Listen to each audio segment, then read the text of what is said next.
This first story is animated by MIGROD. It may contain some sound effects, so feel free to jump ahead to the next story to avoid that.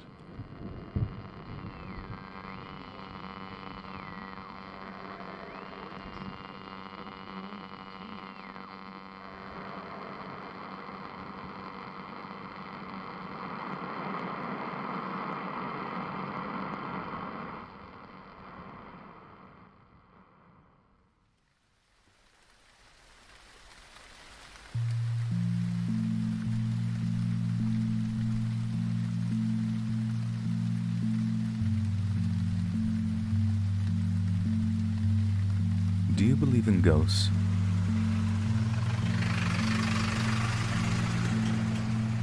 The question feels simple until it isn't.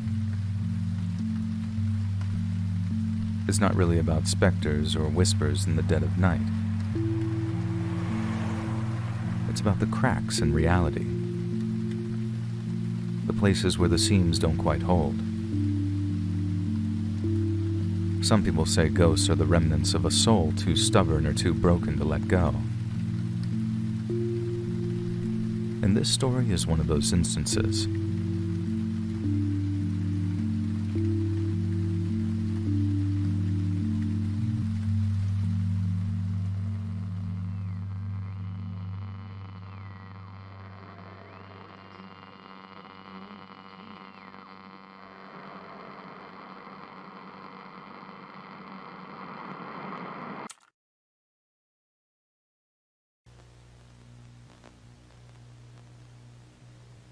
I work in a large building, part storefront, part warehouse, and it's usually bustling during the day, but at night it's a different story.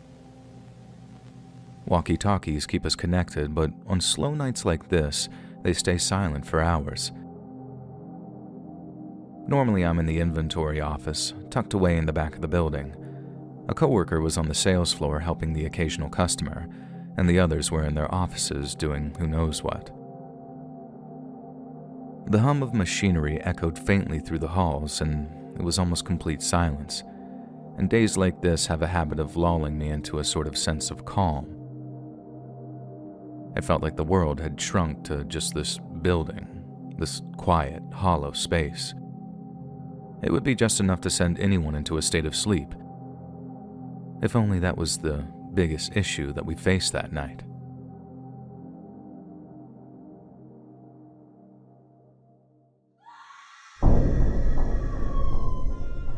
The sound had come from right outside my office.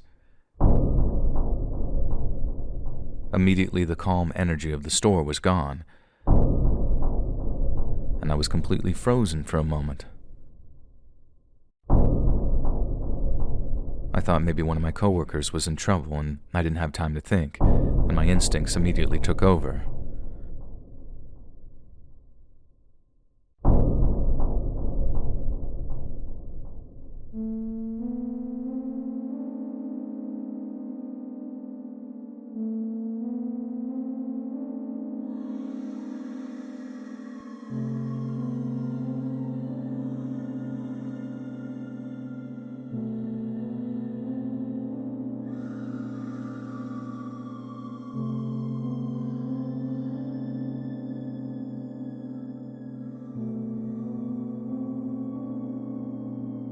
I was expecting the worst, but instead I was just left confused. Just darkness. And that scream, still echoing in my ears like it had been etched into my very bones. I remembered a story that I'd heard when I'd started here. My coworker swore that the building was haunted. A woman screaming for help. I thought it was just some hazing, but now I wasn't so sure.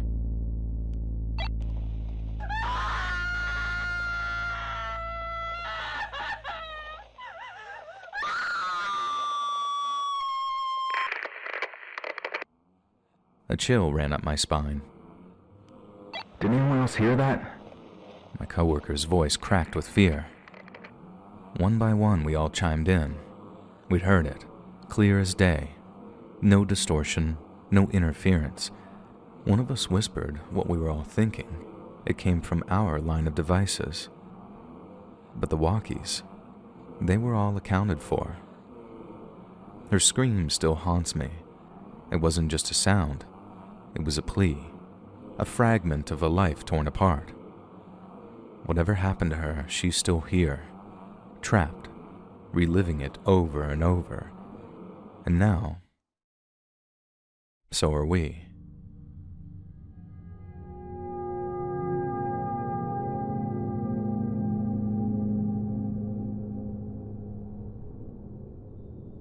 I was around 6 when it happened. My parents had tucked me in for bed. I live in the rural countryside, so nighttime is very quiet, no sounds of cars. It's usually very peaceful. I was laying on my back when suddenly I heard the sound of long nails scratching the wood under my bed. The reason this incident sticks out to me is because I can still remember the feeling of my heart dropping out of my stomach and feeling paralyzed with fear. I was about to call out for my parents when my dad crawled out from under my bed and stood up in the dark, looking at me. He says, "You forgot to say your prayers," and then walked out of my room. I was understandably shocked. I did not leave my bed afterwards and must have fallen asleep at some point. My dad would normally tell me to say my prayers before bed, so this seemed like something he would say, but I have no idea what would possess him to hide under my bed. And when I asked my dad later, he denies ever doing this. I brought it up numerous times over the years, but he has never admitted to doing it. And I never really considered until recently that he definitely doesn't have nails long enough to make the deep scratching sound that I heard. What do you guys think? Maybe I fell asleep and had a vivid dream. I also consider it to be something paranormal, though. And to answer a few questions that I saw frequently, no, I can't remember if I asked my parents about the incident the next morning, but since then I have asked repeatedly over the last 20-ish years, and my dad has never owned up to it. And I believe at this point that my dad couldn't have done it because, 1, my dad likes scary stuff and would absolutely take credit for a prank that scared me so bad, and 2, my parents had been gone from my room for probably about 10 minutes before I heard that scratching. It's possible that my father could have just stayed behind, but he could not easily fit under my bed without me noticing. And 3, he's not really a drinker, so I doubt that he was passed out on the floor or something. I'd like to believe that it was sleep paralysis like many of you have theorized, however, that would be my one and only time experiencing that. There's definitely a chance that it could have been something more sinister, and it's something that I hope I never encounter again.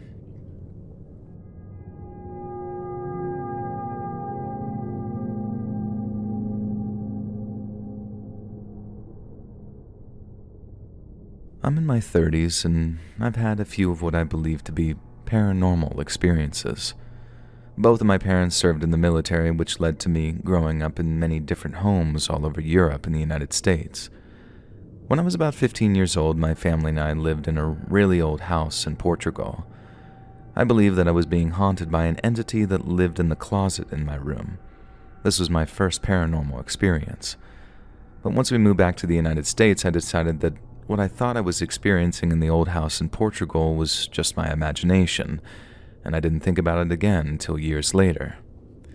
Fast forward 8 years, I landed a job as a state park ranger at a park that included a historic site.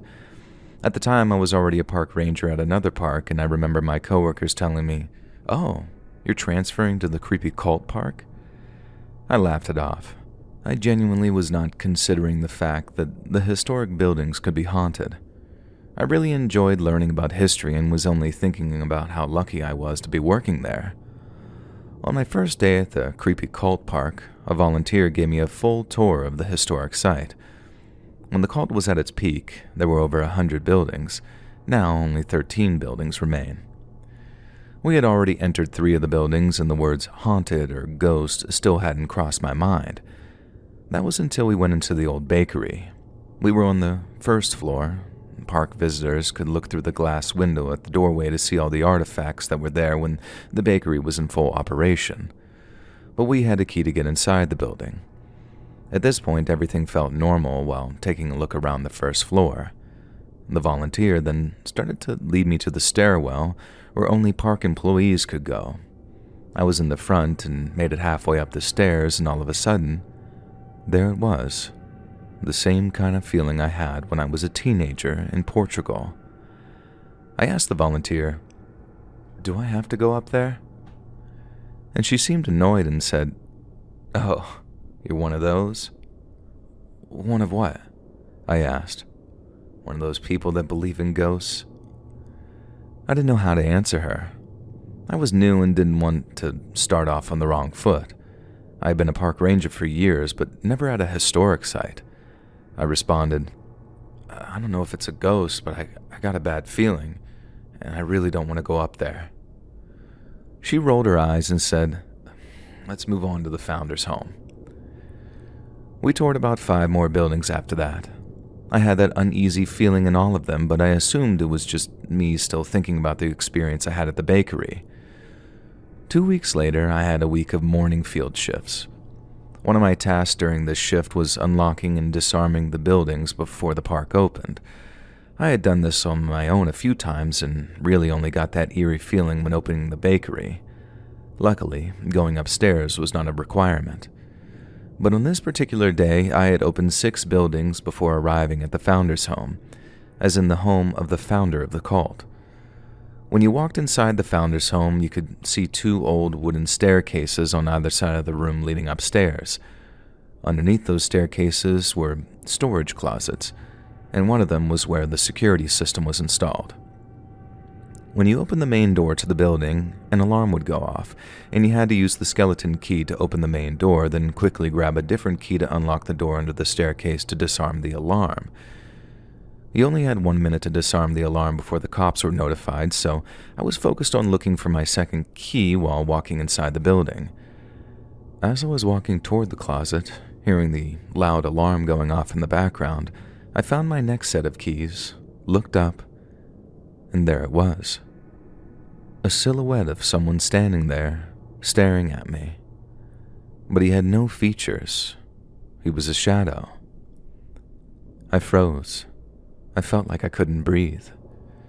For those of you who have not experienced something like this before, it is literally a sixth sense. Your body does not know how to respond because it doesn't know what the hell it's looking at. The figure stood there for only 1 or 2 seconds, then ran up the set of stairs to the right at an unnatural speed. I dropped my keys and yelled an expletive and ran outside. I paced the porch a few times trying to catch my breath and thought, damn it, I have to alert the ranger at the ranger station that no one broke into the founder's home. I radioed the ranger station to let them know that I was just late in disarming the alarm, and my coworker said, "It's okay, it happens sometimes, just disarm it and finish opening the parks. Come up to the ranger station when you're done." When I got to the ranger station, my coworker didn't lecture me like I thought he might. Instead, he just said, "You saw something, didn't you?" And I was shocked and relieved at the same time. He had been working there for almost 20 years, and he told me he wanted me to come to my own conclusions about the buildings being haunted before sharing all of his experiences with me, knowing that some of the other rangers and volunteers felt the same way I did about the building being just downright creepy made me feel a lot better, even if that meant that the other half of the staff thought that I was paranoid. But I don't care. I know what I saw. I worked at that park for 5 more years after that, and I have many, many stories to tell, and maybe I'll submit another one if you're interested.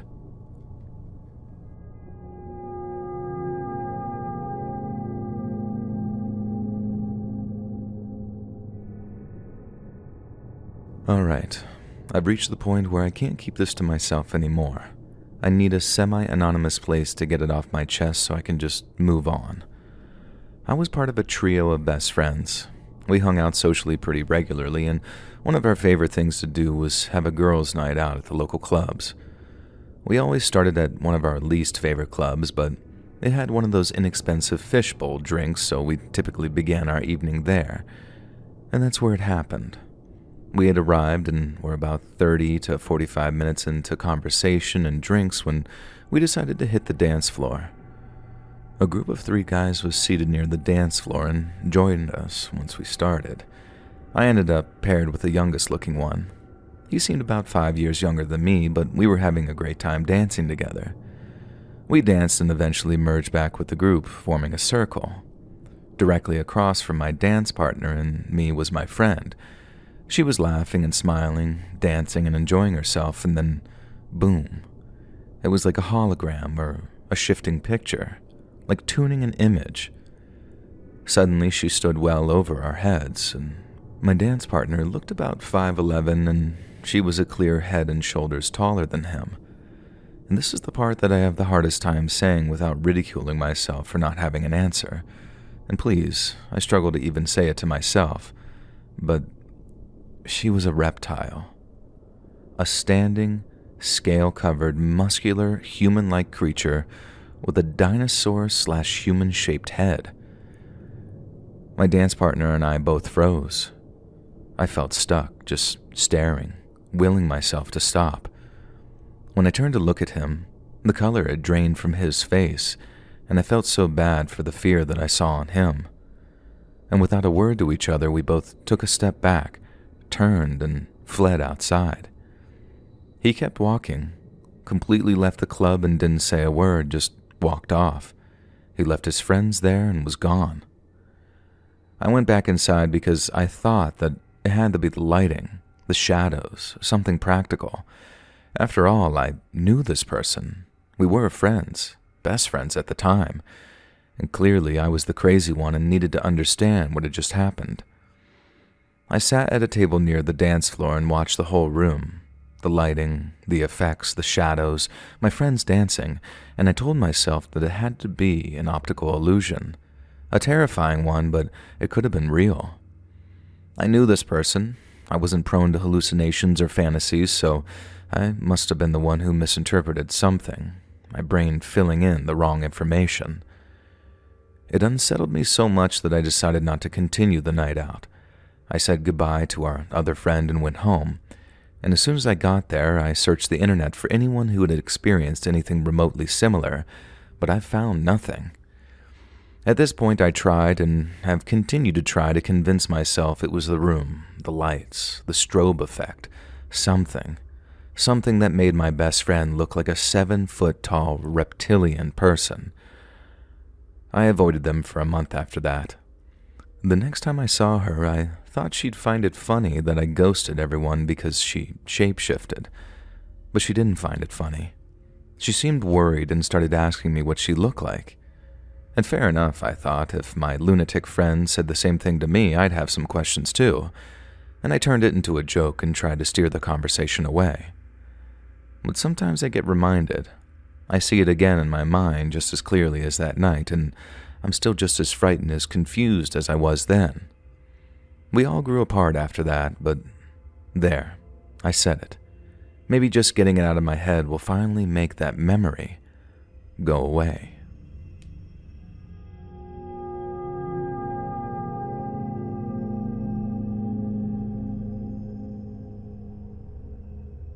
My parents own land that's on an ancient Navajo settlement, and last night we heard strange growling and yipping.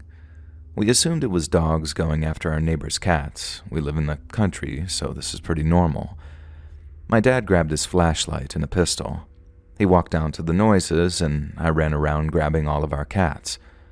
One was missing, so I grabbed another big flashlight and decided to walk around. Now, from my front porch to the left is my neighbor's house where my dad was with his gun. To the right was another pasture that we own, and this is heavily wooded at the property line. I shined my flashlight, looking over this pasture for my cat, and I was looking at the wood line, and that's when I saw it. It wasn't like those fake ones that are all white and weird. Mine, or my skinwalker, looked like Navajo folklore. This thing had a pelt over its head, its face pale and white, very deep white eyes with black iris, and its body was hidden. I immediately go into panic mode, looking back, turning up the flashlight, and it was gone. Not even 5 seconds later, super far away, I heard something, and It wasn't right. It sounded like something trying to mimic a human. It just didn't sound quite right to my ears. I heard something scream help with an ear-piercing volume, and the hairs on my neck stood up and my heart dropped. My mind was frozen and I just refused to move. I knew the rule: the further they sound, the closer they are, and my flashlight never stopped moving. I was horrified. My dad was too far away to tell, and I didn't want to yell and make things worse. And once my dad came back, I begged him not to go outside, and I wouldn't tell him what I saw because I knew that he was still looking for the other cat that I was. He started yelling because he didn't understand what was wrong and why I was so scared, and he grabbed his shotgun and ran out to look for the cat. He came back 10 minutes later and told me to tell him. When I did, his face ran pale. He didn't hear the same scream that I heard, but when I heard it, it went dead silent and he felt off. He said that he's heard things, but he knew that I wasn't lying. But what do we do now? I'm genuinely asking for help. I wish this was a lie. I wish that I was making this up, but I'm not. I'm full-blown terrified of what's out there.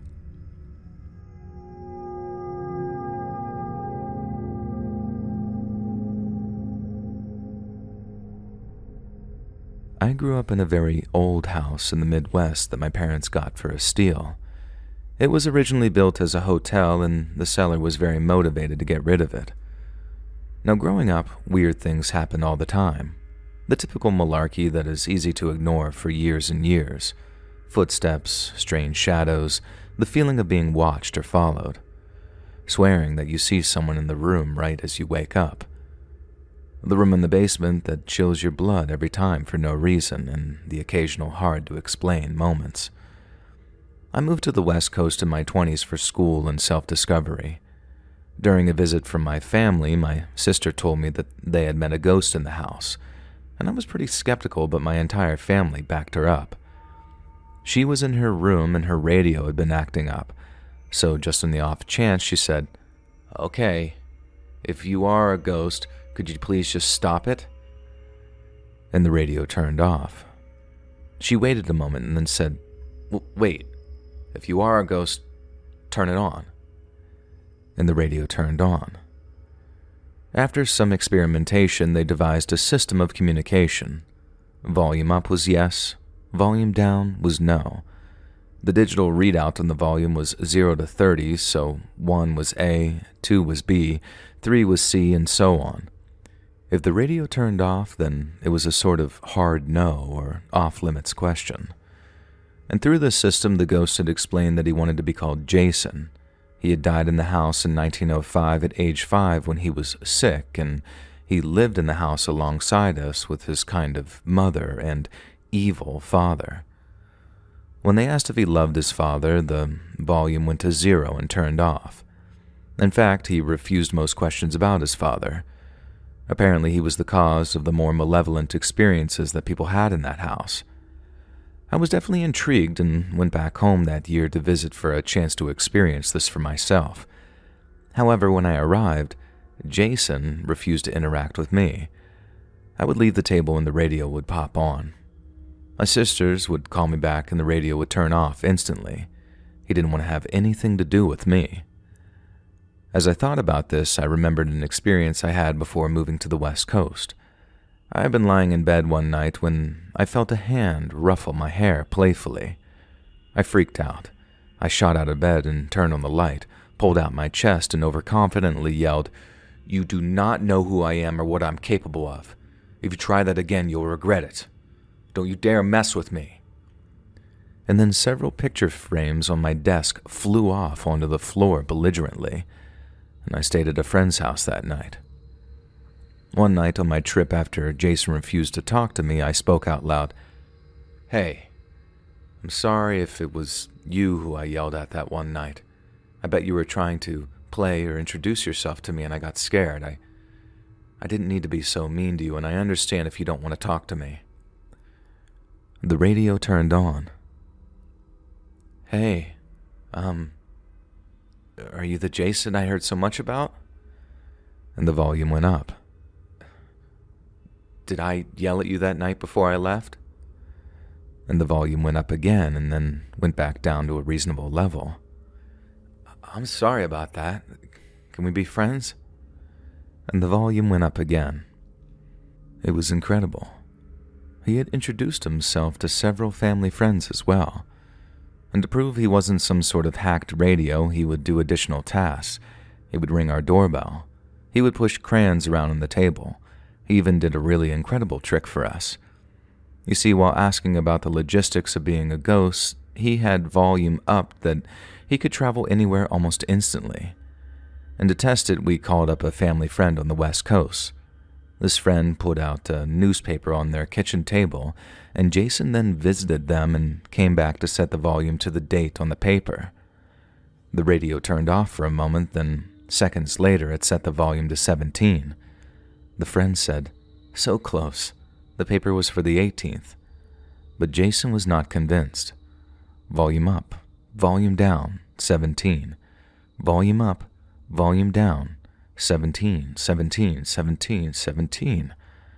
The friend checked again and apologized. "Oh, he's right. I misremembered. It's the paper from the 17th.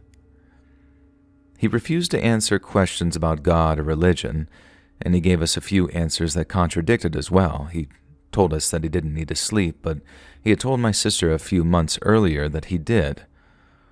One thing he seemed to know was how long he would be there.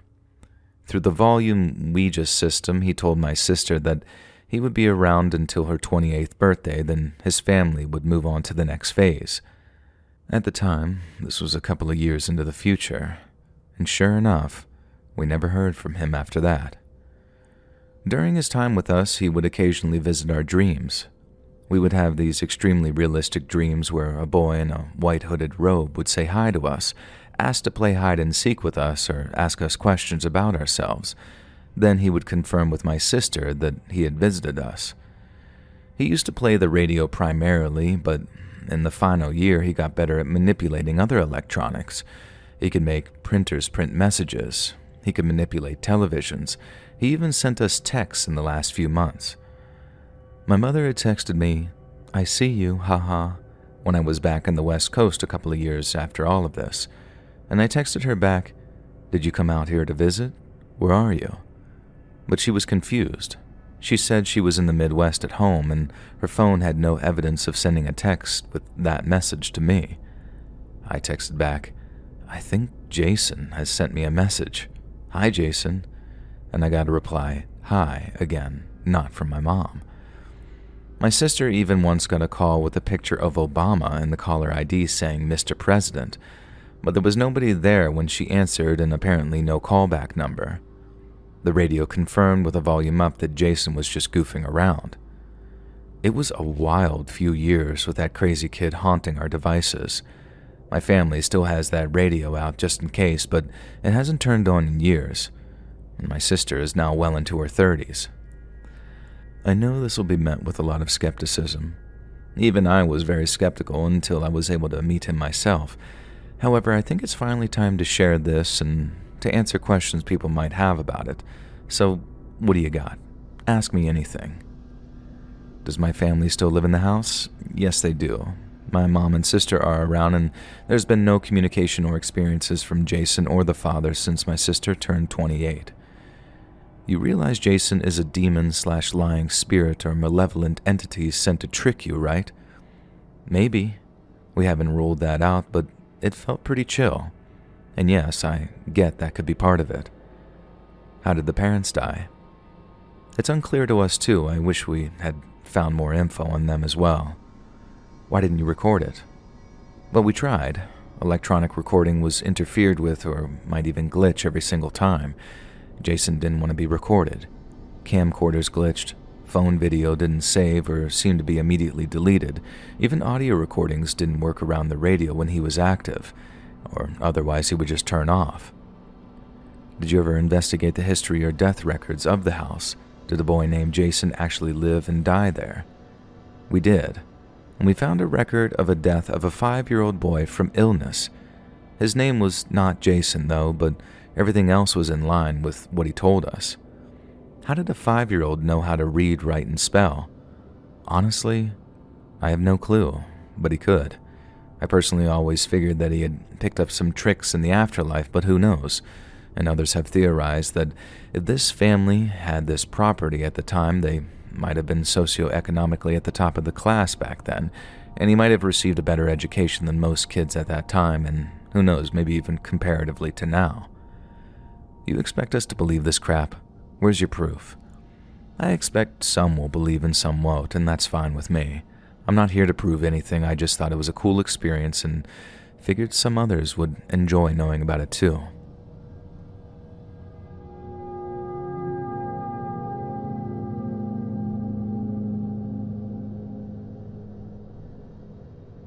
So this just happened tonight.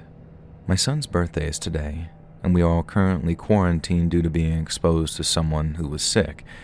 And since we had to cancel our plans, we decided to take a drive. We love just driving around in the country and hiking and tressing about. We went to an old church/Masonic lodge. It's now not used at all. That is hometown famous for a big goat statue mounted on top of the steeple. The statue was a gift from someone in Dundee, Scotland. It's a very old place. No one was around, so my son and I decided to look around, and we got to ring this huge brass bell by pulling a rope. My boyfriend and other son were far away from us in the empty parking lot, and we left, and they were amazed at how loud the bell was. Now anyways, we kept driving and exploring until it got dark. My oldest son said that he wanted to stop at the graveyard, then go and ring the bell one more time. It's his birthday, so I said, "As you wish, my darling." And we walked the graveyard, paid respect to the extremely old graves, and even picked up trash.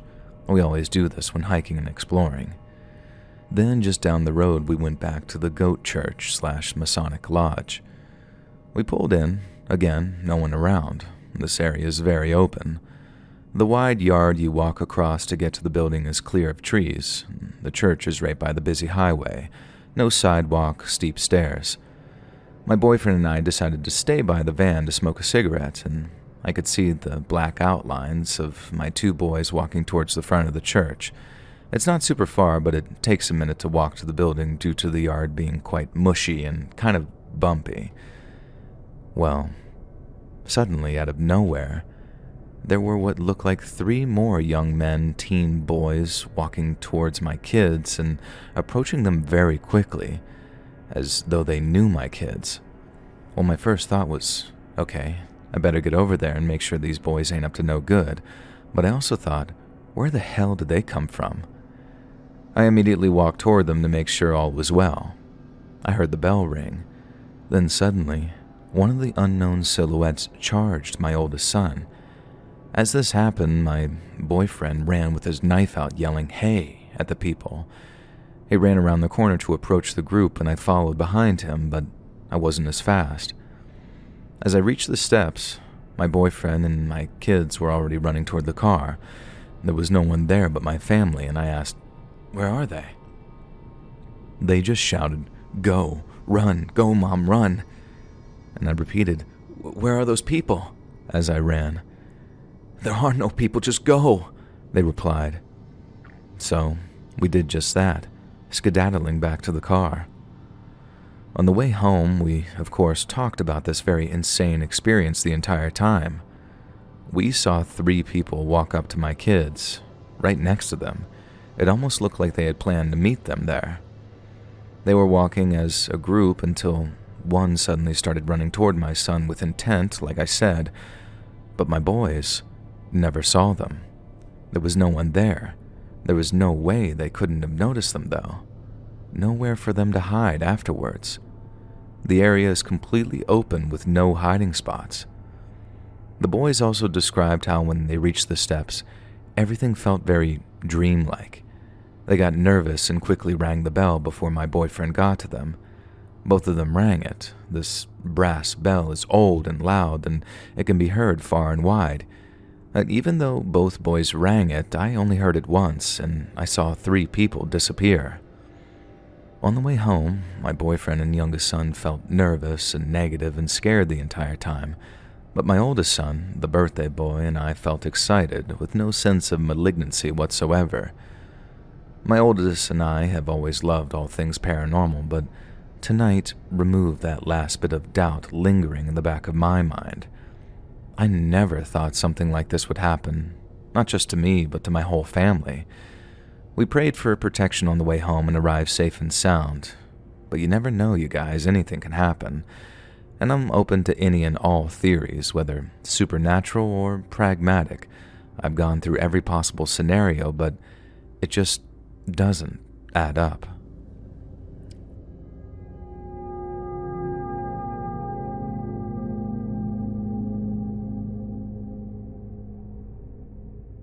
This happened in 6th and 7th grade of middle school. I'm in high school now, and I am also living in a different state. One night I woke up while sleeping. It was probably 2 or 3 a.m., but it's hard to say. I was only awake for a few minutes. My curtains made it so during the night my room is just completely pitch black. I don't have any light source in my room, and when I turned to my left, at the foot of my bed, stood a woman in black. This Victorian dress with long, light-colored hair. I couldn't quite see her face. It was entirely shrouded in light, and she looked almost ethereal. I was super confused, sitting straight up in bed and just staring at her, and suddenly I felt super tired and dizzy. A wave of warmth washed over me, and kind of like the feeling that you get when someone hugs you. I went back to sleep, and when I woke up the next morning, I felt completely fine. I was weirded out, but for the most part, I thought it was just a weird form of sleep paralysis and really thought nothing of it. When I went to sleep the same day, that woman was there again. When I tried to talk to her, I managed to get out to who before I felt drained and fell back to sleep. It should be important to mention that throughout these 2 years that I never saw her convey any emotion. No sadness, anger, or happiness. I only saw her move 2 times. For months, I would see her, and it just became a part of my routine. I would wake up in the middle of the night, see her, feel dizzy, and go back to sleep. I wasn't really bothered by it either, since the sleep that I would get was probably the best sleep I had ever gotten in my life, and it felt like I was sleeping on clouds after I saw her. Each time I would try and talk or do something other than sit up and just stare, but she would always make me feel exhausted. One night I managed to take a hold of my pillow and raise my hand, aiming to throw it at her, when she reached out her hand and tapped my head.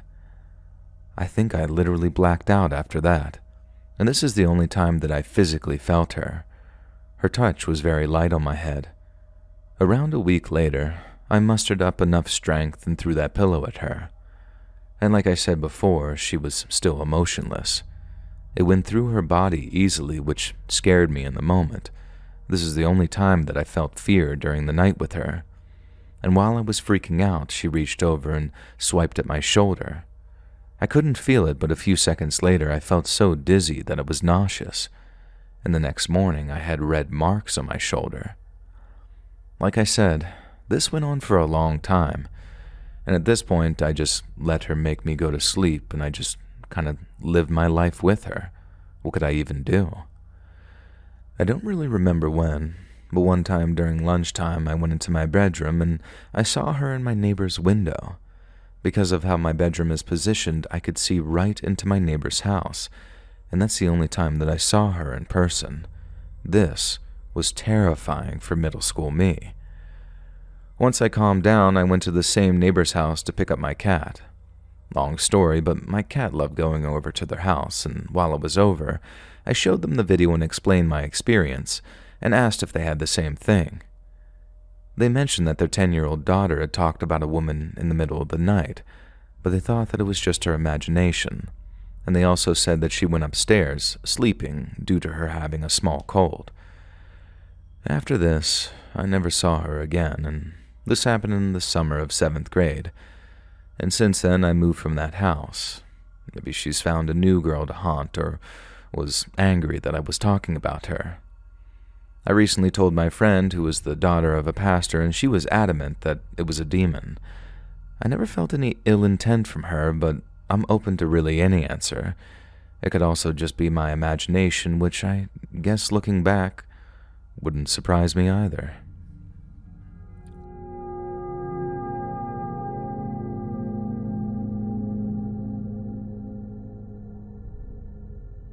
When I was a kid, we lived in a small, isolated house on the edge of a half-developed neighborhood. There were only about 6 houses on our block, and ours was the last one before many overgrown weeds and empty land stretched out into the dark. At night, the area was deserted, and you'd rarely see anyone stepping outside.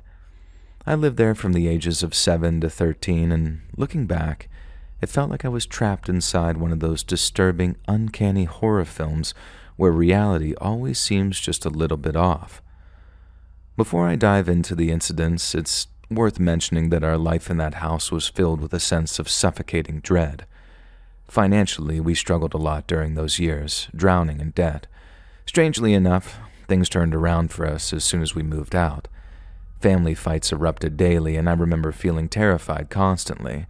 I remember not going too far into any rooms so that if anything jumps out, I could run through the door easily. I don't know why I did that, to be honest. Now, here are some of the events that made me believe that something was haunting us. Incident 1. The Unseen Watcher. I remember staying home from school one day because I was sick. I was curled up on the couch watching Barney and Friends, trying to distract myself from the eerie feeling of that house. At some point, I felt someone standing beside me. I assumed it was my mom joining to watch the show, so I didn't think much of it. A few minutes passed, and I casually asked her something. There was no response. I asked her one more time, and there was no response again, and I turned to find no one there. And that's when it hit me. My mom wasn't even home. She had left for work hours ago, and I was completely alone in that house. And this freaked me out, and I opened the front door and sat on the porch until my parents came home because it just felt so real. It truly felt like someone walked up and was actually standing there. Incident 2. The Yellow Ball and the Swarm.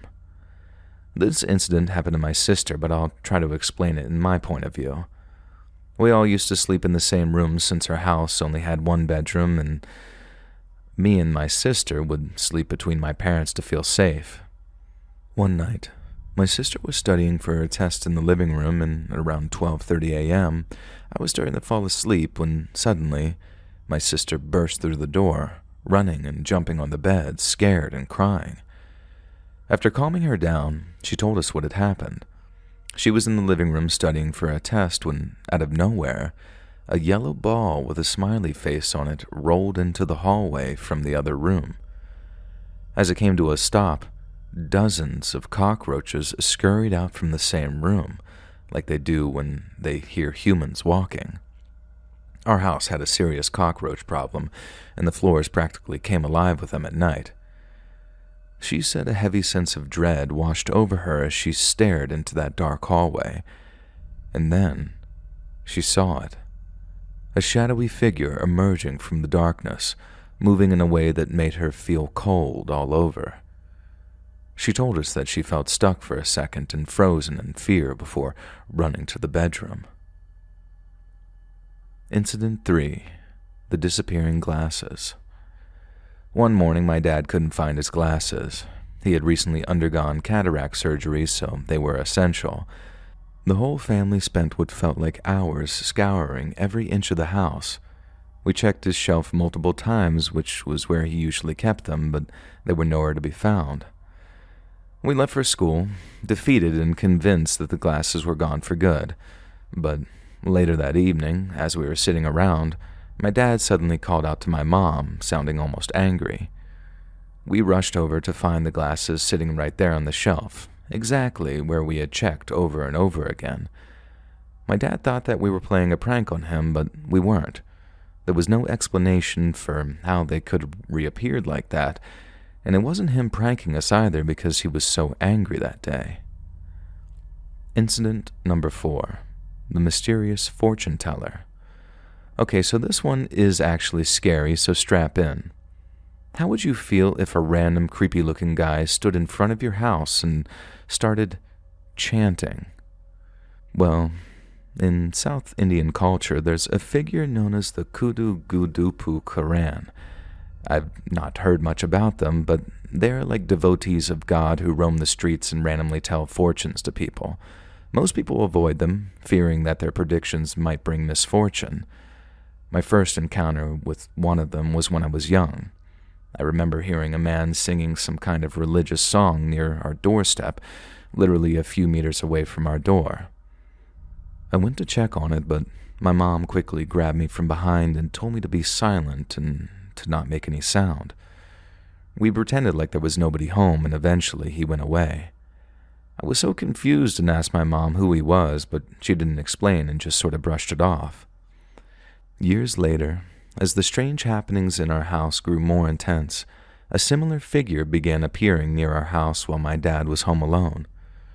For several days, this man stood near our door, chanting and seemingly delivering cryptic messages at night.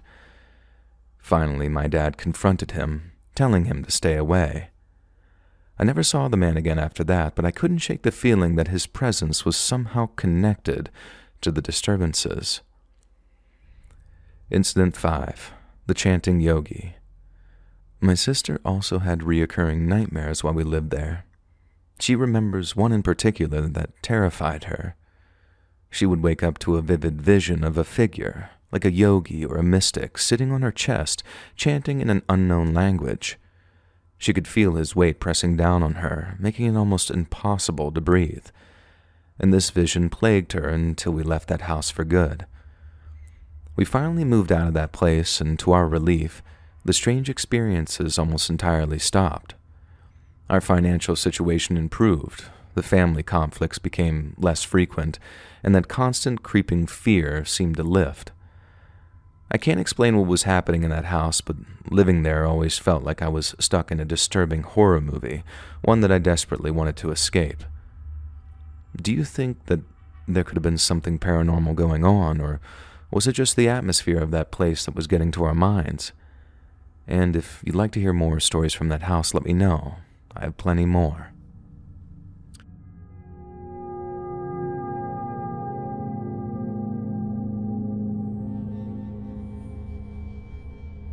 I'm from Ireland and live in England at the moment, and I'd never heard of any ancient giants before, or even skeletons that have been found in the past.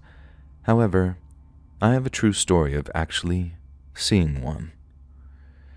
It was maybe 5 to 7 years ago on a trip to Ireland, not sure of the exact year per se, and a friend of mine and myself saw what looked like a giant walking across the motorway in Ireland after a visit to Tara. We were heading south after coming down from a visit to the hill of Torir in County Meath, Ireland. I was driving down the motorway, and I distinctly remember we passed a group of traveler caravans parked on the grass verge on my left side. After passing them, I could see somebody crossing the motorway ahead of the car. I first thought it might be somebody from the caravan side crossing over for some reason, but I could see this man, and he was huge. We both saw the man, the giant I'll just call it, clearly a man who was really tall, about 200 meters ahead of us as we were driving back to Dublin. And it was huge, beyond normal human height, maybe at least 10 feet, it was hard to say exactly, and it moved very slowly, with his head bowed, very slim, and took no notice of us, and as he was moving so slowly, that was the strangest thing. I thought it was somebody crossing the motorway, so I readied to brake as I was doing about 70 miles per hour, but as I approached him in the car, and this giant just got to the central reservation of the motorway, which was a large hedge, and just disappeared. My friend in the passenger seat was seeing it and said to be careful as we approached it, and we both saw the same thing at the same time and described the features of the person exactly. The strangeness about the man or being was the way he moved, very slow and lumbering, heavy, not fast at all, and he had long black hair with a top which went to knee length, but he had something under that as I couldn't see flesh. It was not a cape, but some sort of top. I can still see the image to this day, but the color was not apparent. The weather was clear and it was daylight. Taurir is a very spiritual place, and we visited the Stone of Destiny just beforehand. The stone is called Lisnafel. And so, all I can say is that's what we saw. Both of us.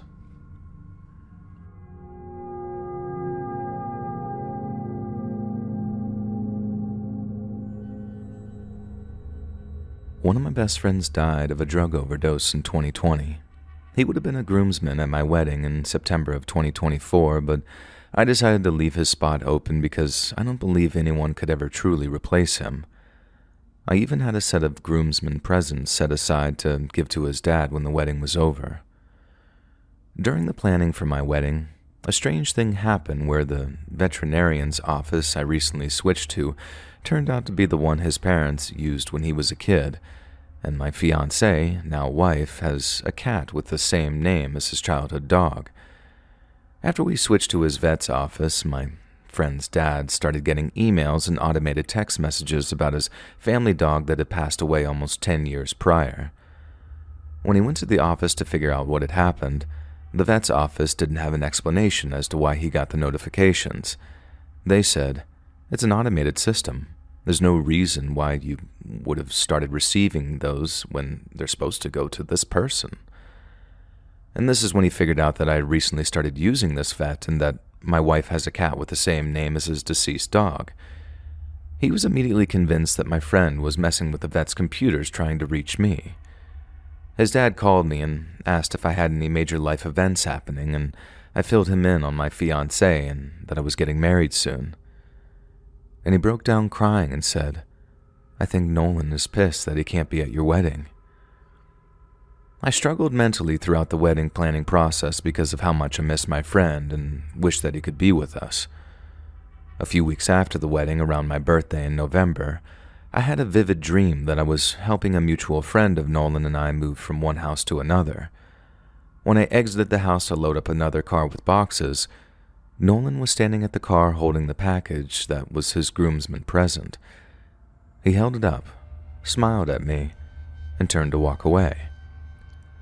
I tried to run after him in my dream, but I couldn't run, as if my feet were glued to the ground. He walked off into the distance, and when I couldn't see him anymore, I woke up already crying. I am convinced my friend visited me in my dream to thank me for saving his spot on my groomsmen party.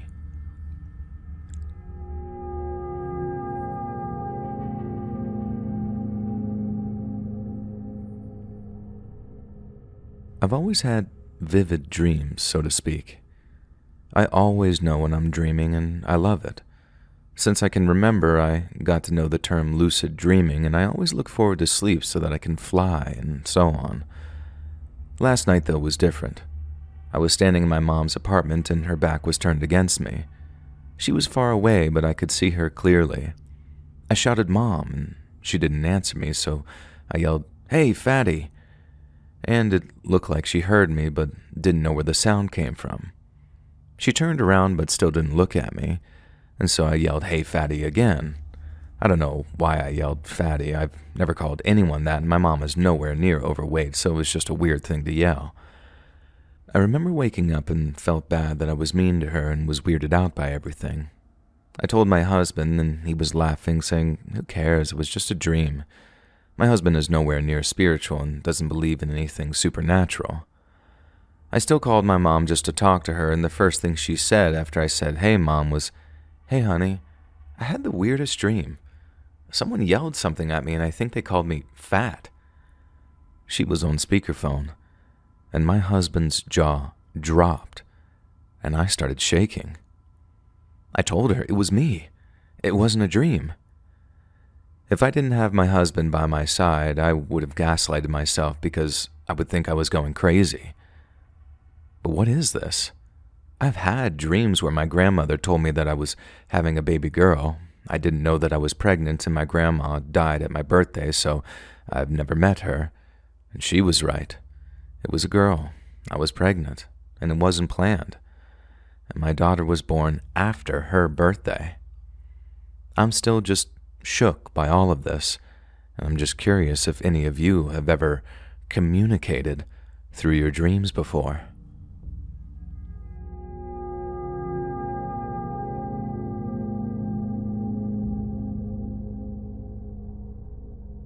My boyfriend just told me this happened, and he said it happened within the last week.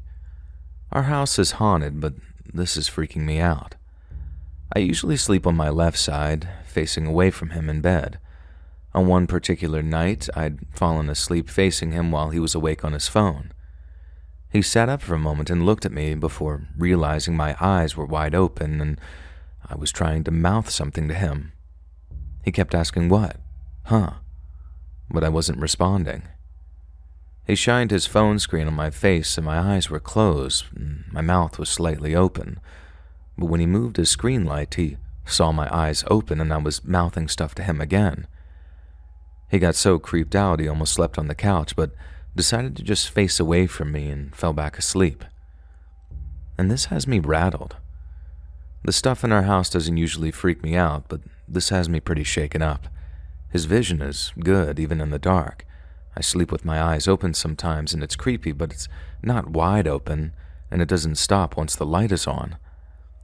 I don't know what this could have been if it wasn't his eyes playing tricks on him, and I'm not convinced it was.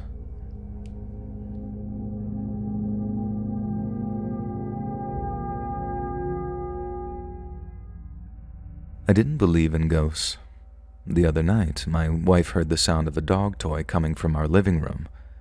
That was impossible because the dog was asleep in his crate in the laundry room. I got out of bed and went to check, and on my way back, I swear that I saw a goddamn image of a boy wearing white shorts and white shoes with black tips. He was sitting with his face buried in his knees, and I just said, nope, and ignored it, and went to bed. I don't mess with ghosts. I didn't share this with anyone because when I was growing up, the movie Ghostbusters basically taught me to just not mess with ghosts. And 20-some years later, I still remember that advice. Then, a day later, my 4-year-old suddenly had a new imaginary friend named Daniel, who only comes out at night. She said that he had been playing in the living room and sleeping on the couch for the last couple of nights, and I asked, "What does Daniel look like?" And she responds, "White shoes, but black on the fronts. White shorts. He wasn't feeling good the other night. His belly hurt and he was crying." And now I'm sitting in my room, questioning reality. Now, just to add to this, I inherited some furniture about 4 years ago. It had been sitting in the spare bedroom ever since, and within the last 2 weeks I started refinishing the pieces. About 6 to 9 weeks ago, I remodeled the room. There was a lot of junk left over from my wife's grandmother, and most of it ended up in the closet where Daniel says he lives. We lived here for about 4 years, and before that, my wife's grandmother had lived here since at least the 1960s. We don't know much about the house before that. The records are very unclear. Some facts I figured I'd mention, since I've been asked quite a bit about this. Was I sleep-deprived when I saw the figure in the living room? Honestly, no. I was pretty coherent. My wife had me thinking someone had broken in, so I was expecting to have to shoot someone. Daniel supposedly just wants to play and sleep a lot. We have cameras in the bedroom, but nothing is ever caught on video. However, motion is detected quite often, even though nothing is ever recorded, and I always assumed it was just the breeze. Now, a couple of days ago, my daughter randomly said that Daniel went to heaven. It was completely out of the blue. My wife and I had never really talked to her about Daniel. We just figured if we ignored it, it would go away on its own. And I remember my daughter saying, "He told me goodbye. He said he was going to heaven." Hey friends, thanks for listening. Click that notification bell to be alerted of all future narrations. I release new videos every Monday and Thursday at 9 p.m. EST, and there are super fun live streams on Sundays and Wednesday nights. If you got a story, be sure to submit them over my email, LetsReadSubmissions@gmail.com, and you might even hear your story featured on the next video. And if you want to support me even more, grab early access to all future narrations and bonus content over on Patreon, or click that big join button to hear about the extra perks for members of the channel.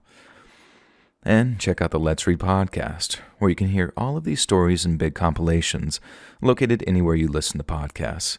All links in the description below. Thanks so much, friends. And remember, be sure to charge your rose toy under the full moon.